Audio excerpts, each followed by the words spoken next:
नमस्कार जय जगन्नाथ मो प्रतिमा आपण मन को स्वागत करुच्ची प्रतिमास किचन। आसतु आज आम प्रस्तुत करवा कदली चिप्स कंचा कदलीर चिप्स। यह बनवा बहुत सहज होता है आ बहुत कम टाइम रे यहाँ आम प्रस्तुत करूँ। आसतु मुझे केमितिका माने क्रिस्पी आम एमती कदली चिप्स बनई पारिबा मु आपन को देखो। देखंतु एठी मु दुईटी कंचा कदली नहीं, दुईटा कंचा कदली को भल भाव धोई देछि। भल भाव पानी सुखी गला पोछि देछि मु पानी टी को भल भाव सुखी जाइछि। एबे देखंतु एहीपरि मु चुपा छड़ी नेछि। देखंतु गोटे कदली करिवे माने प्रथमे ताको चुपा छड़ी नेबे आ गोटे को गोटे छाणी सला परे आ गोटे तार चुपा छड़ीवा। देखंतु एहीपरि तो ग्रेटर समस्त घरे माने समस्त पाखरे निश्चित थिबो।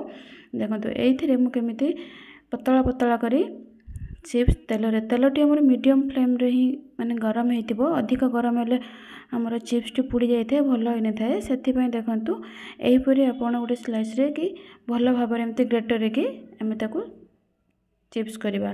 देखंतु एठी गोटे बाउल रे मु 3 टेबलस्पून पानी नेछि। सेथिरे लूण आउ अल्प हळदी गुंड देछि।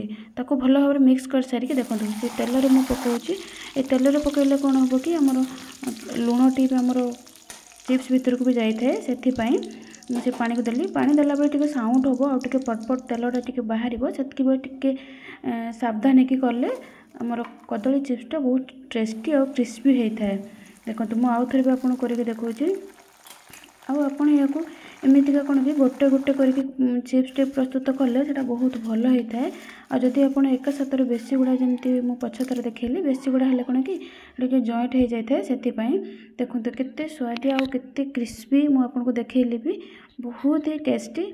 निश्चित आपण माने याको प्रस्तुत करंतु कंचा कदली।